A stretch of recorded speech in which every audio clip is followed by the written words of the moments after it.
Friends, very good morning to all of you. स्वागत है आप सभी लोगों का आज के इस नए सेशन में। तो हम इस सेशन में देख रहे हैं प्रैक्टिस सेट का, ये नया प्रैक्टिस सेट है, ठीक है।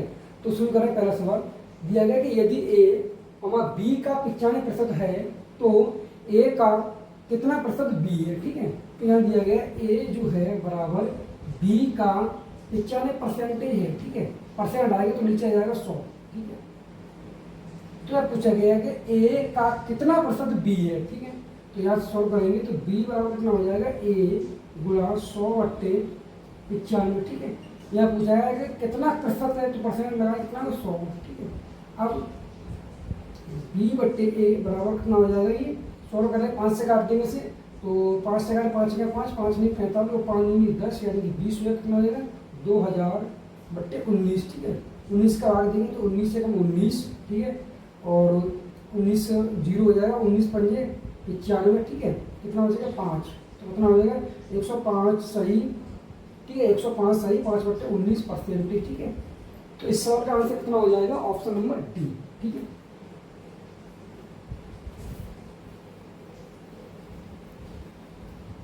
अगला सवाल दिया है कि सरसों के तेल का अंकित मूल्य उसके क्रय मूल्य से 25% अधिक है। यदि इसे बिना किसी लाभ या हानि के बेचा जाना है तो इसे अंकित मूल्य से कितने प्रतिशत कम बेचा जाना चाहिए, ठीक है।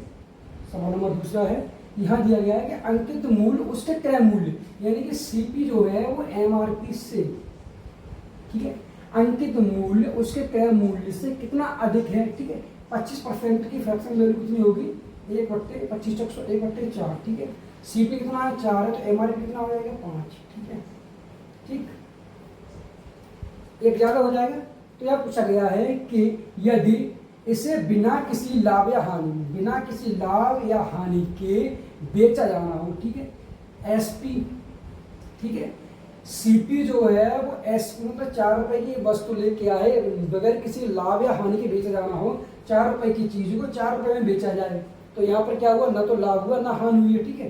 तो 4 की चीज को 4 में बेच दिया हमने, ठीक है। तो यहाँ पूछा गया है कि इससे अंकित मूल्य से कितने प्रतिशत कम पर बेचा जाना चाहिए। 5 का कितने कम पर बेचना चाहिए, 1 पर, ठीक है। और कितने पर 5 पर, तो 100, ठीक है। तो 5 दूनी 10 यानी 20% कम पर बेचा जाना चाहिए, ठीक है। तो ऑप्शन नंबर कौन सा हो जाएगा, बी, ठीक है। अगला सवाल दिया गया है कि ए एक काम को 25 दिन में पूरा कर सकता है जबकि बी उसी काम को 30 दिन में पूरा कर सकता है। वे एकांतर दिन के आधार पर काम करते हैं। ए से शुरू करते हैं, ए और बी दोनों 5 दिनों के लिए इस तरीके का पालन करते हैं। कितने दिन तक कर रहे हैं, 5 दिन तक ये इस कार्य को पालन करते हैं, ठीक है। फिर ए काम छोड़ देता है तो बी शेष कार्य कितने दिनों में पूरा करेगा। जो बचा हुआ कार्य है वो बी कितने दिनों में कार्य पूरा करेगा, ठीक है। ए जो काम है कितने दिनों में कर रहा है 25 दिन में, ठीक है। और बी उसी काम को कितने दिन में कर रहा है 30 दिन में, ठीक है। 25 और 30 का एलसीएम कितना हो जाएगा 150, तो टोटल पर कितना होगा 150, ठीक है। 25 का भाग कितना 25 छक्के 150 और 30 का भाग 5 15, ठीक है। 5 होता ये क्या इनकी इफिशियंसी, ठीक है, कार्य क्षमता है, ठीक है। अब सवाल की कंडीशन ये क्या है, एकांतर दिन के आधार पर काम करते हैं और शुरुआत किससे हो रही है, ए से। ए ने काम किया, ठीक है, उसके बाद बी ने काम किया, फिर ए आया, फिर बी आया, उसके बाद में ए आया। काम कितने का काम 5 दिन के लिए इस तरीके का काम किया गया। 1 2 3 4 5 दिन के लिए किया गया, ठीक है। एक ही कार्य क्षमता कितनी 6, फिर 5 फिर 6 फिर 5 फिर 6, तो काम हुआ कितना, ये 5 दिन तक कितना काम हो जाएगा 6 और 5 कितना हुआ, यानी कि 6 थी 18 और 10 कितने 28 काम हो गया, ठीक है। 28 काम होगा एकांतर तरीके से, तो बचा कितना टोटल कितना 150 का घटा देंगे, इसमें कितना बचेगा 2 बचे, ठीक है। और 4 में घटाएंगे 2, ठीक, 122,000। अब शेष जो ये कितना बचा शेष काम, ठीक है। अब सवाल ये कह रहा है कि शेष कार्य बी चला गया, अब मतलब ए यहाँ से कार्य छोड़ के चला गया, बी शेष कार्य को कितने दिनों में करेगा बी, ठीक है। तो बी की कार्य क्षमता कितनी यहाँ पर 5 है, ठीक है। 5 का भाग देंगे इसमें, तो 5 दूनी 10, ठीक है। और 5 चौक 20 यानी 2 24 सही 2/5, ठीक है। तो ये काम कितने दिनों में समाप्त हो जाएगा 24 सही 2/5। ऑप्शन नंबर कौन सा हो जाएगा 24 सही 2/5, ए ऑप्शन, ठीक है।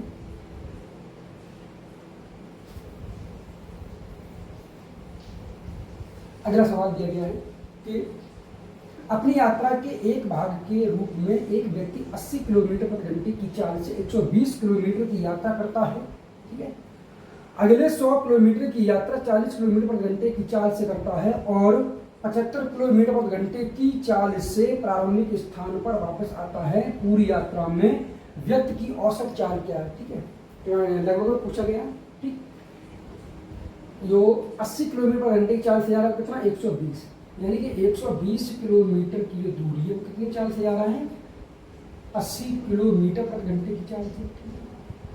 और अगले 100 किलोमीटर की जो दूरी है, अगले 100 किलोमीटर की दूरी कितने की चाल से जा रहा है, 40 किलोमीटर प्रति घंटे की चाल से जा रहा है, ठीक है।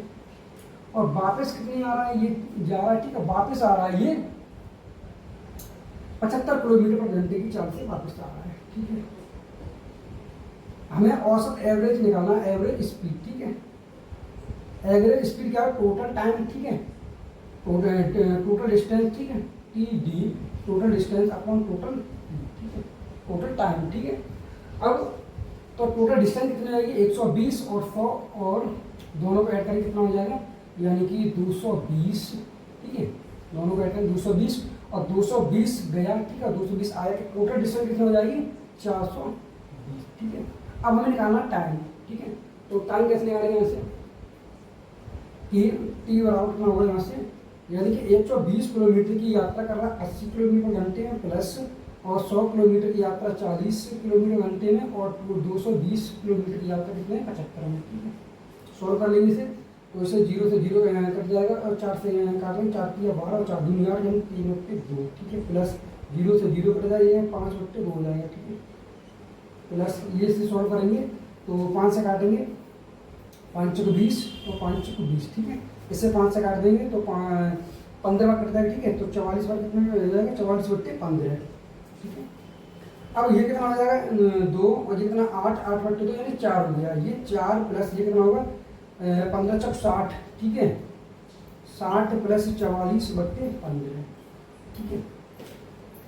तो 60 कितना होगा 104/15, ठीक। तो यहाँ पर रखेंगे यहाँ पर, तो ये टोटल डिस्टेंस कितनी है 444, ठीक है, सॉरी 440 बट्टे कितना हो जाएगा ये 104 और ऊपर हो जाएगा 15।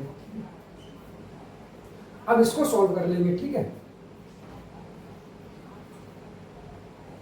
इसे जब सॉल्व करेंगे तो क्या 2 से काट देंगे इसे, तो ये कट जाएगा 2 दूनी 4, 2 दूनी 4 और 0, 2 से काट 2 पंजे 10 और 2 दूनी 4, फिर 2 से काट देंगे तो ये हो जाएगा 110 और ये कितना हो जाएगा 26, ठीक है, ठीक है। फिर 2 से काट देंगे तो ये कितना हो जाएगा 5 और ये 5 बट्टे यानी कि 13, गुणा कितना 15, 15 मल्टीप्लाई करेंगे, 15 पंजे 75 के 5 हासिल 7 और 15 पंजे 75, ठीक है, 75 और 7 कितने हुए 82, ठीक है, बट्टे 13, 13 का से भाग दूँ 13 पंजे 65, 13 छिक्का 78, ठीक है, 6 बार चला जाएगा, कितना बचेगा यहाँ 78, ठीक है, 4 बचा और 45 हुआ, 13 दिया 39, ठीक है, और कितना बचेगा यहाँ पर 6 बचेगा, पॉइंट लगा लेंगे 0 बढ़ जाएगा, 13 चक 12, ठीक, यानी 63 पॉइंट लगभग में आ जाएगा, ऑप्शन नंबर ये हो जाएगा, ठीक है, 63.46 किलोमीटर पर सेकेंड, किलोमीटर पर घंटा, ठीक है।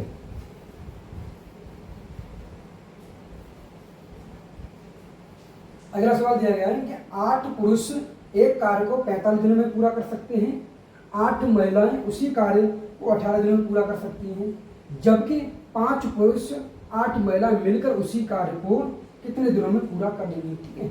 यानी कि 8 पुरुष, ठीक है, 8 m गुणा कितना था 45 दिन में, ठीक, बराबर वही काम को 8 महिलाएं 8 वुमेन गुणा 18 दिन में पूरा कर सकती है, ठीक है। तो यहां से हम क्या करेंगे, कार्य क्षमता निकालेंगे मैन और वुमेन की, ठीक है। तो 8 से 8 कट जाएगा, ठीक है, और 9 से 9 पंजे 45 और 9 दूनी 18, ठीक है। तो m/w कितना होगा 2/5, ठीक है। n का संख्या कितनी 2 है और w कितनी है 5 है, ठीक है। अब यह पूछा गया है कि 5 पुरुष और 8 महिला मिलकर उसी कार्य को कितने दिनों में पूरा करेंगे, तो टोटल पर कितना हो जाएगा यहाँ, अगर यहाँ देखिए तो 8 गुणा n कितना है 2, ठीक है, गुणा 45, ये टोटल वर्ग हो गया, ठीक है। और 5 पुरुष, तो 5 गुणा पुरुष कितने यहाँ पर हैं, पुरुष यानी है 2, ठीक है, प्लस और 8 महिला, महिला कितनी है 5, ठीक है, महिलाओं का संख्या कितनी 5 है, तो 5 दूनी 10 और 8 पंजे 40, 10 और 40 कितना हो 50 हुआ, ये कितना हो जाएगा 8 गुणा 2 गुणा 45, तो 5 से काट देंगे इसे, 5 नहीं 45, तो ये कितना बढ़ जाएगा 5 10 हुआ, ठीक है, वो 5 तो 2 से काट देंगे तो 2 पंजे 10, ठीक है। 8 नियम के 9 8 72 हुआ, 72 बट्टे कितना हो जाएगा 5, 5 का इसमें लगा देंगे तो 5 6 कम 5, ठीक है। यहाँ बचेगा 2, कितना होगा 22 और 5 चक 20, तो 14 सही 2 बट्टे 5, ठीक है। तो ये कार्य कितने काम में समाप्त हो जाएगा, 14 सही 2 बट्टे 5, ऑप्शन नंबर सी, ठीक है।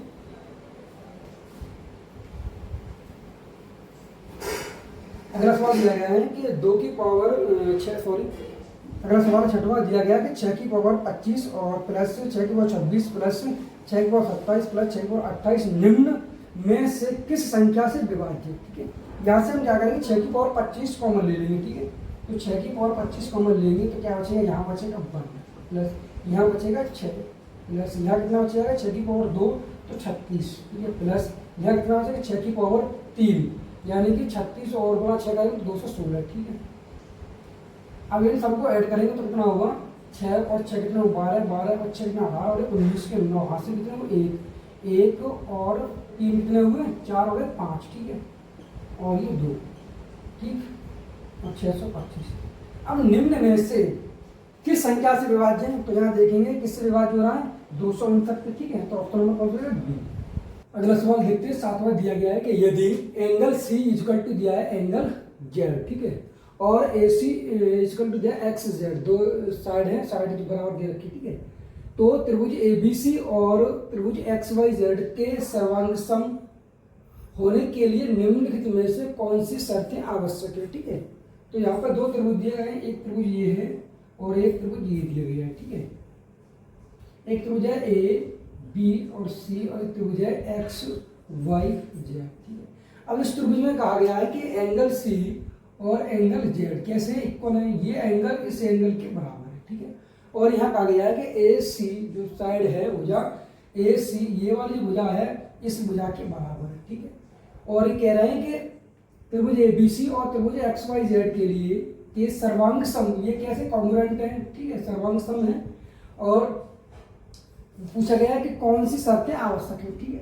अगर साइड ए साइड, ठीक है, मतलब साइड एंगल साइड, ठीक है, इसकी प्रॉपर्टी अगर देखें तो इसमें क्या होता है साइड एक एंगल और 2 साइड कैसी होती है बराबर होती है, ठीक है। सर्वांग सम होने की शर्त ये है कि एक एंगल और 2 साइड कैसी होंगी बराबर होंगी, साइड साइड, ठीक है, तो इसमें ये वाली साइड ये साइड, ठीक है, तो ये साइड जो है वो इस साइड के बराबर है, यानी कि बी सी बराबर होगा क्या वाई जेड, ठीक है।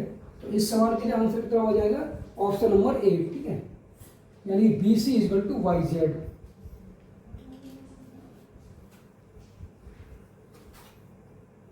अगला सवाल दिया गया कि x बराबर -4 और y बराबर -1 होने पर 3x cube plus 5x² y और plus 12xy² plus 7y cube का मान ज्ञात कीजिए, ठीक है।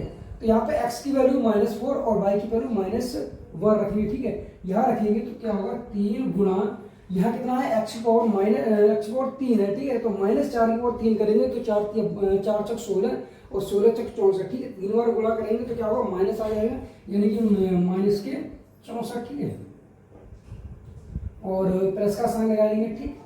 5x² x की वैल्यू कितनी 4 -4 का वर्ग करेंगे तो 4 चक 16 हो जाएगा, तो 5 गुणा 16, ठीक है, और y की वैल्यू -1 इंटू -1 होगा, ठीक है, ठीक, प्लस 12 और कितना है x की वैल्यू -4 है तो -4 और y² y की वैल्यू -1 का वर्ग करेंगे तो 1 हो जाएगा, इंटू कितना होगा 1 और प्लस 7 y क्यूब y की वैल्यू कितनी -1 है, -1 का क्यूब करेंगे तो -1 हो जाएगा, ठीक है।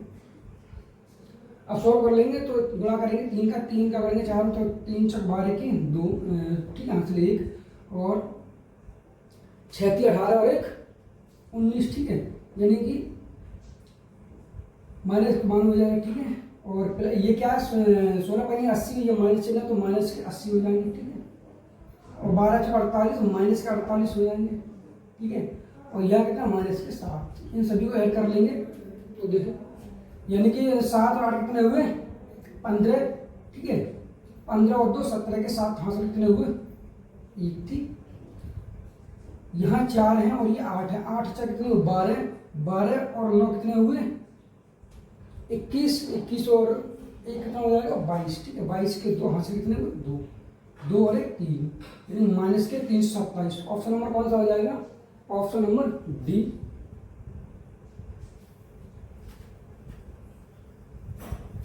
अगला सवाल दिया गया है कि यदि cos थीटा बराबर √3/2 है तो tan square theta into cos square theta equal to है, ठीक है। तो यहाँ दिया गया cos थीटा इक्वल टू दिया गया √3/2, ठीक है।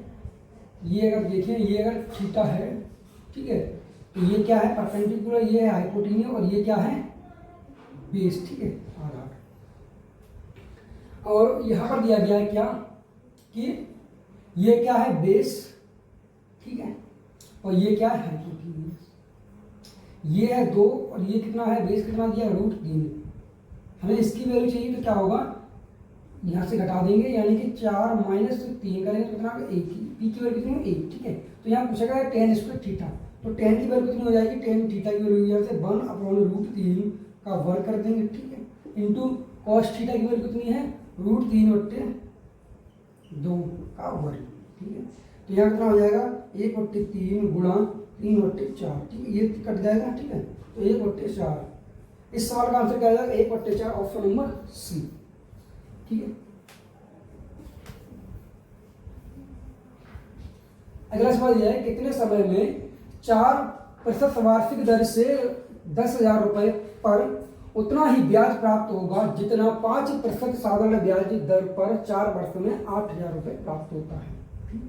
तो यहाँ टाइम पूछा गया है और दिया गया है कि इसके साथ ऐसा बराबर क्या होता है PRT/100, ठीक है।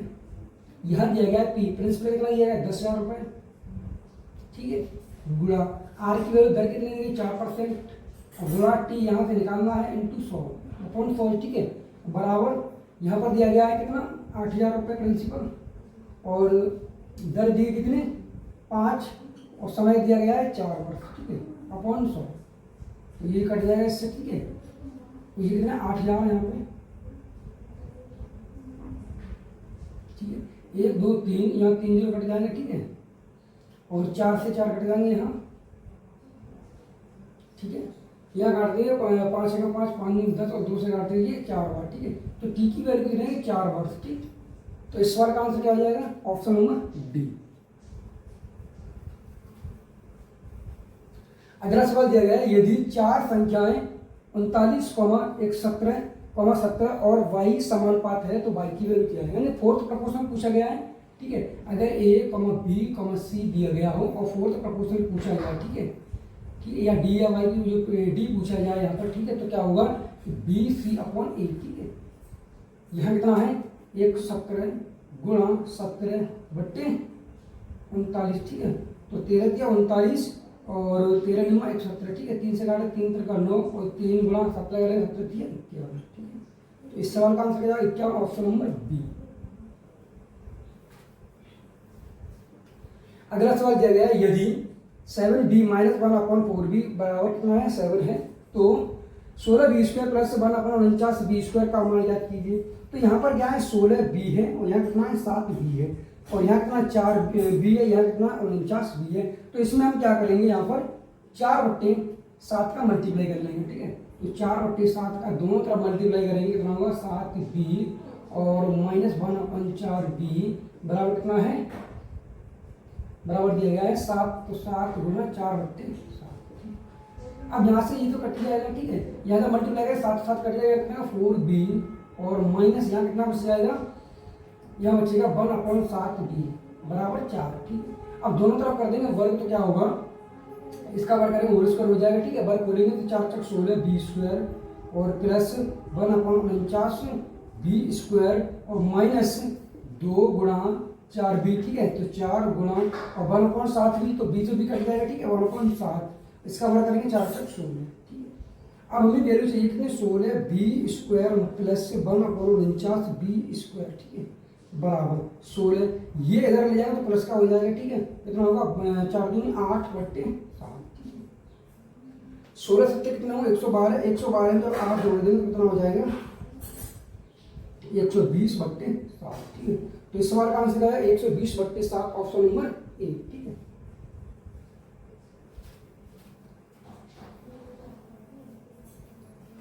अगला सवाल दिया गया है यदि sine a plus B equal to 1 और cos a minus B equal to 1/2 है तो a का मान क्या कीजिए, ठीक है।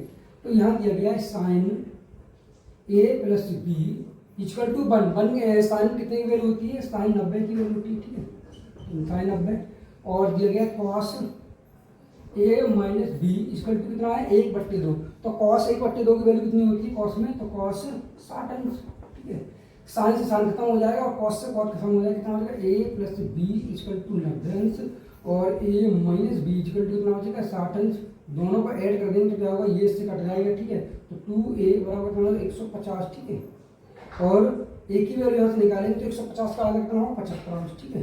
तो सवाल का आंसर क्या है 75 अंश, ऑप्शन नंबर सी, ठीक है।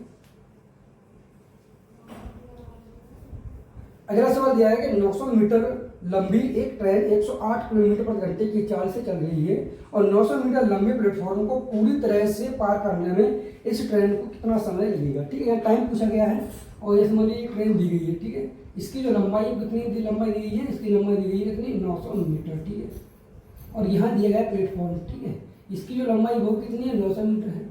अब इसको जो पार करने में कितना समय लगेगा, इसकी जो चाल दी है कितनी है 108 किलोमीटर प्रति घंटा दी गई है, ठीक है, ठीक है, तो यहाँ टाइम पूछा गया, टाइम बराबर क्या होगा डिस्टेंस, टोटल डिस्टेंस कितनी है इन दोनों को ऐड कर देंगे तो कितना 900 9 से 1800, ठीक है, और बट्टे 108।